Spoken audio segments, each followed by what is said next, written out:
마태복음 8장 14절에서 22절까지 말씀 오늘 함께 묵상하도록 하겠습니다.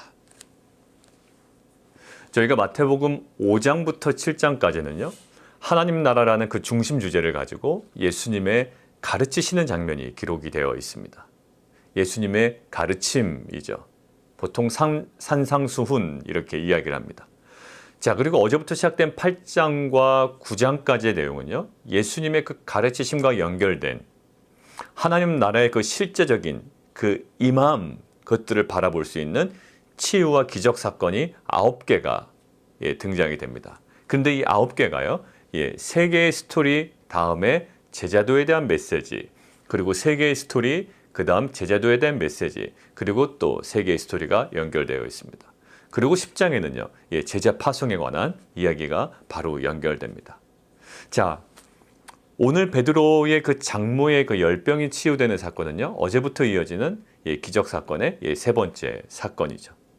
열병이 떠나가고 연이 일어나서 예수께 수종이 듭니다. 그러면서 이렇게 기적 사건, 특별히 치유의 사건이 일어나는 것들에 대한 16절 서술이 이렇게 되어 있습니다. 사람들이 귀신 들린 자를 많이 데리고 예수께 오거늘 예수께서 말씀으로 귀신을 쫓아내시고 병든 자들을 다 고치셨다. 아, 예수님은 의사인가 보다. 병을 고치시는 분인가 보다. 대단한 능력자다. 아마 이렇게 사람들이 생각을 했을 거예요. 그런데 마태는요. 이것들을 정확하게 견지할 수 있도록 구약의 본문을 인용합니다. 이사야서 53장 4절에서 6절이에요. 같이 한번 좀 보실까요? 이사야서 53장 4절에서 한 6절인데요.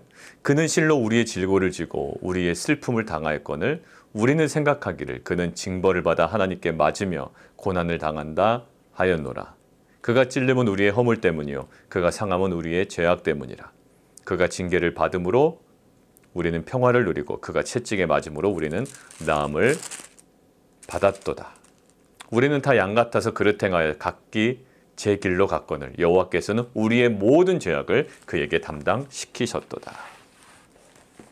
자, 이사야서 53장 4절 그 부분을 인용을 했지만 사실 그 뒤에 나오는 모든 것들은 주님이 받으시는 물리적인 고난뿐만 아니라 영적인 그런 고난까지도, 그리고 단순히 육체적인 문제 해결뿐만 아니라 영적인 문제까지도 해결하시는 전 포괄적인 구속의 사역임을 마태는 계속 견지하고 있는 거예요. 이것들은 결국 뭐의 성취다? 구약에 예언된 이 메시아로서의 사역의 성취라는 거예요. 그러니까 이것은 단순히 육체적인 문제를 해결하시는 대단한 분이다라는 것이 아니라 그렇게 구약에 메시된 예언된 이 메시아의 사역이고, 이 메시아의 사역은 단순히 육체적인 문제뿐만 아니라 궁극적으로 영적인 문제까지도 해결하시는 우리의 전 존재를 새롭게 하시는 이 포괄적인 구속 사역이다라는 거예요. 이것을 묵상하는데 우리도 현실적인 문제 때문에 기도합니다. 실은 재정의 문제 때문에 지금 힘들어하는 성도님들 계시고요. 또 건강의 문제 때문에 지금은 간구하고 계시는 분들이 계세요. 이 두 가지가 또 함께 섞여 있는 분도 계시고요. 그러나 주님께서는 그것에 관심이 있으십니다. 베드로의 장모의 열병을 고치신 것처럼, 또 어제 나병 환자를 고치신 것처럼, 그리고 어제 백부장의 하인의 그 중풍병을 고치신 것처럼 우리의 육체적인 문제, 이사야서 53장 4절에 있는 것처럼 육체의 문제에 관심을 갖고 계시지만 그 관심을 가지고 주님께서 우리의 어디를 보고 계시나요? 그 우리가 갖고 있는 문제뿐만 아니라 그 문제를 갖고 있는 우리의 삶을, 전 존재를 새롭게 하기를 원하신다라. 그게 예수님의 메시아로서의 사역이거든요. 결국 주님께서 우리의 인생을 향한 사역은 우리가 당면하고 있는 어떤 육체적인 가시적인 문제뿐만 아니라 결국 그 문제 해결의 전 과정을 통하여 우리 삶에 근본적으로 만져져야 되는 그 영적인 문제까지도 주님은 반드시 다루실 것이고요. 우리의 모든 그 전 존재를 새롭게 하실 줄 믿습니다. 여러분들 소망 가운데 우리가 나아가기를 원하는 것은 이거예요.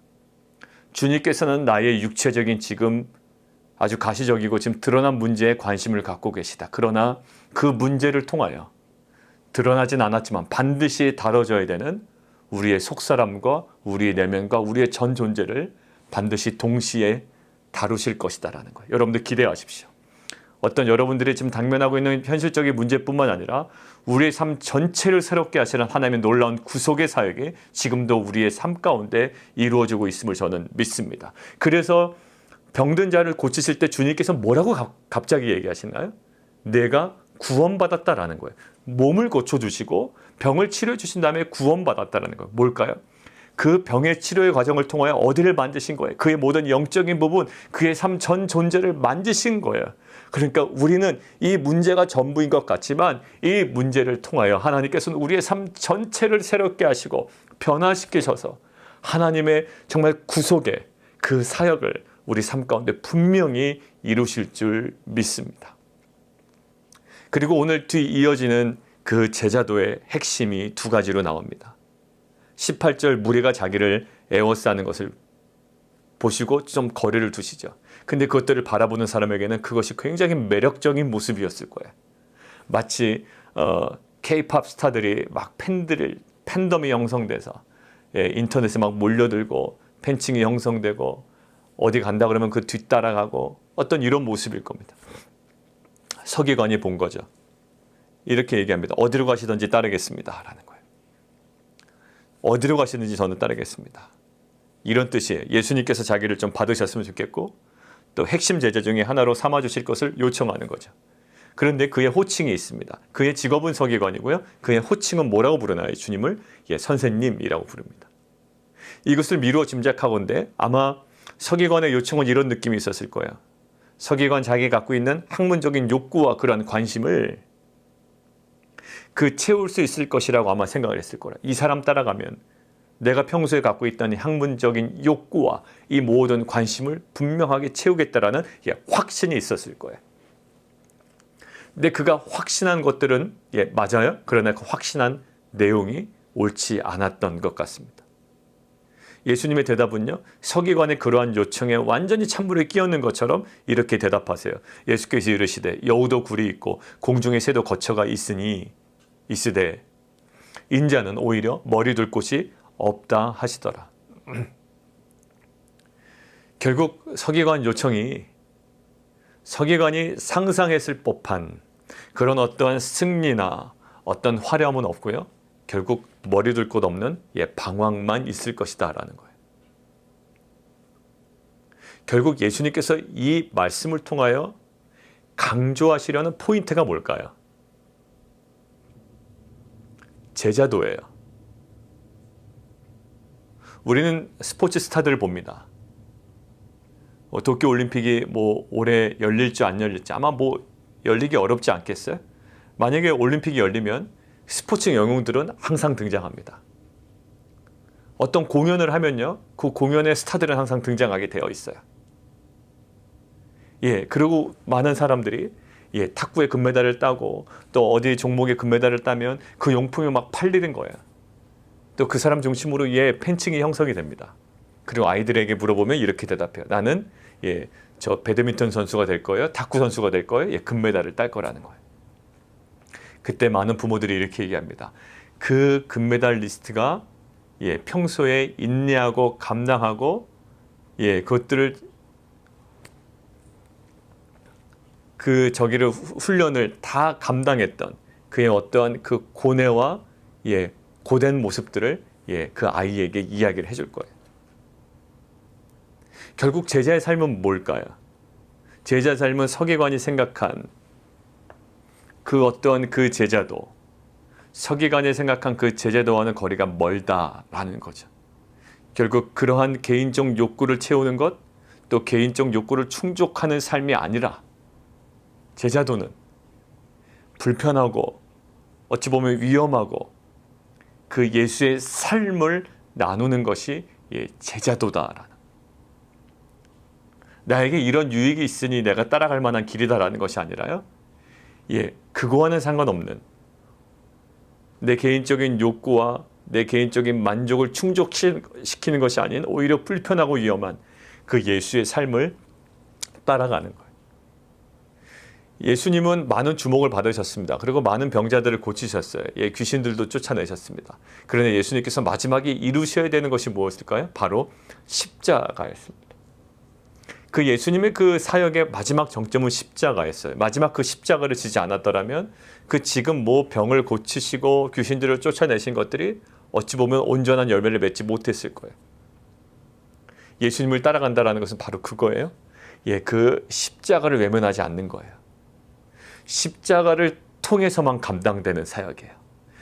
예수님은요, 십자가를 피하는 분이 아니었습니다. 십자가를 피해서 영광스러운 자리에 올라가시는 분이 아니라 십자가를 통하여 이 모든 사역을 감당하시는 것이고, 진정한 제자는 나를 따르라라고 하잖아요.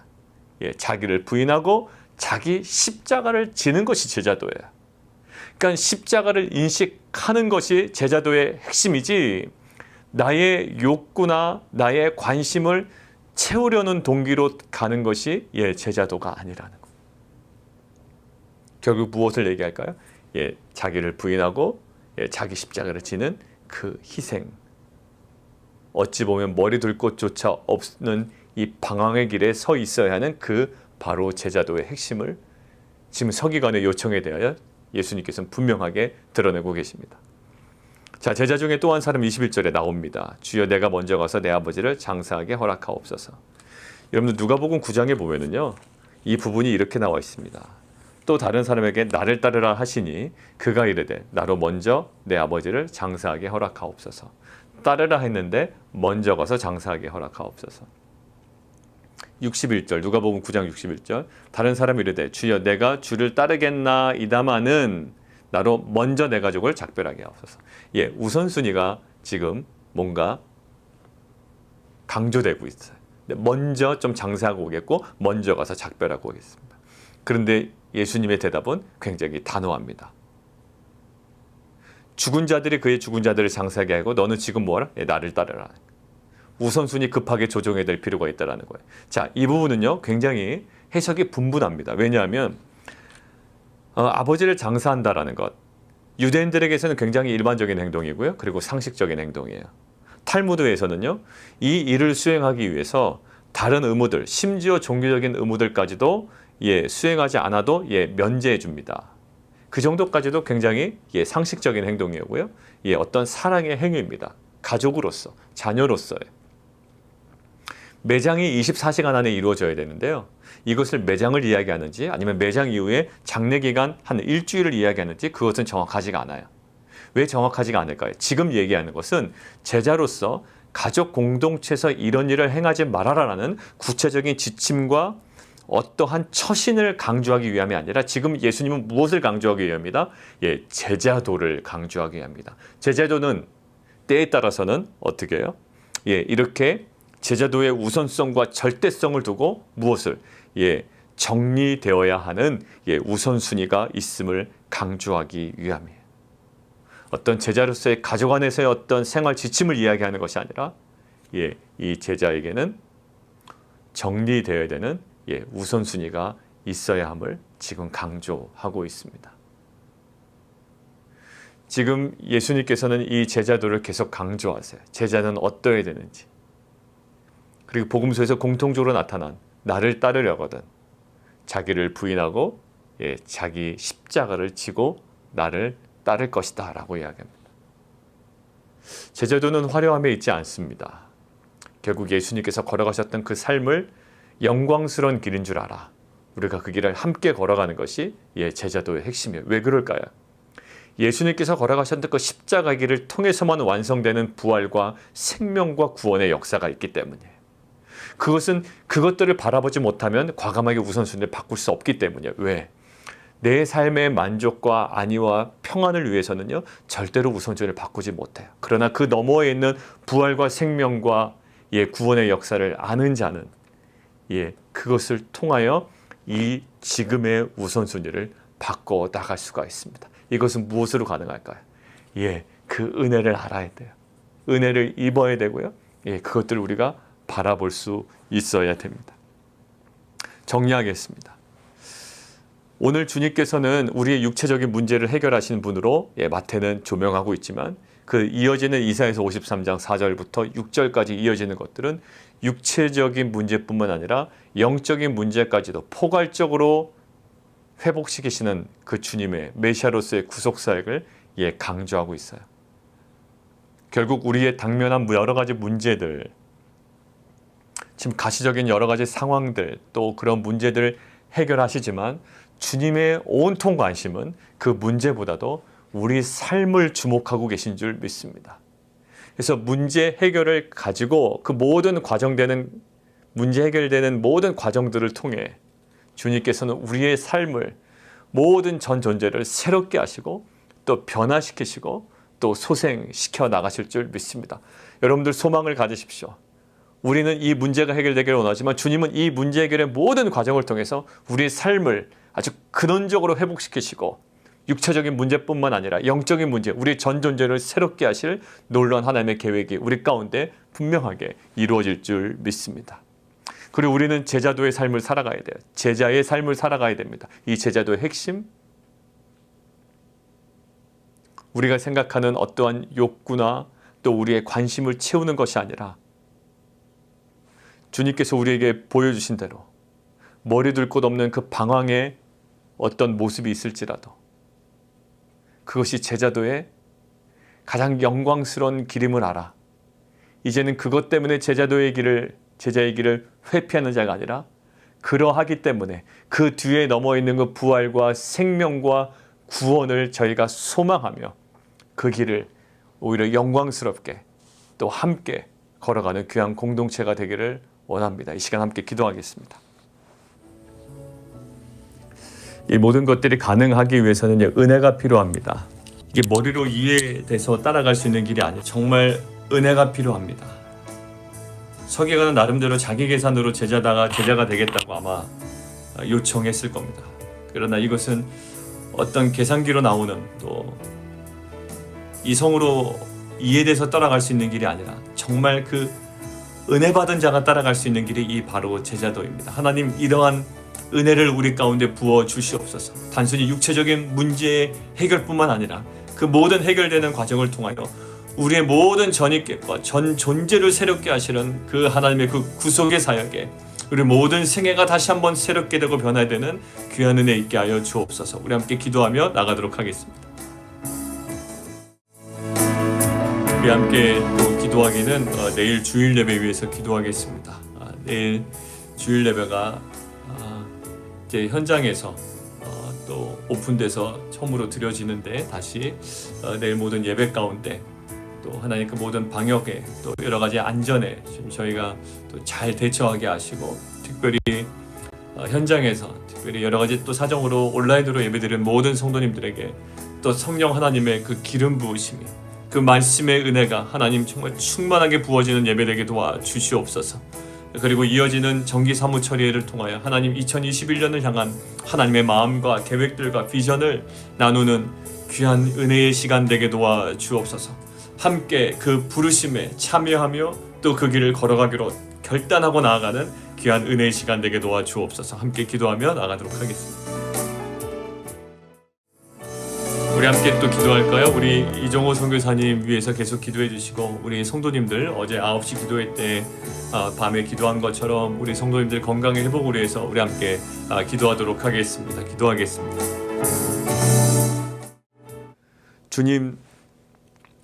주님은 우리의 삶의 문제보다 우리의 삶을 주목하고 계시고 그 모든 문제 해결되는 전 과정을 통해 우리의 삶 전 존재를 새롭게 빚어가기를 원하시고 또 우리의 삶을 다루기를 원하십니다. 우리의 삶을 주님께 더욱더 헌신하게 하시고 또 우리가 움켜쥐고 있었던 그 삶의 여러 가지 끝자락들을 정말 주님께 다 내어 맡기고 또 그 주님의 구속의 사역에 우리의 삶을 새롭게 하시는 그 주님의 은혜의 사역에 우리 다시 한번 삶을 드리며 나아가는 귀한 공동체 되게 도와주시옵소서. 제자로서의 부르심이 우리에게 그 고난으로 회피하는 자리가 않게 도와주시고 오히려 그것이 우리에게 주어진 영광스러운 길을 알아 우리가 함께 그 믿음으로 걸어가는 귀한 공동체 되게 도와주옵소서. 예수 그리스도의 이름으로 감사하며 기도드리옵나이다. 아멘.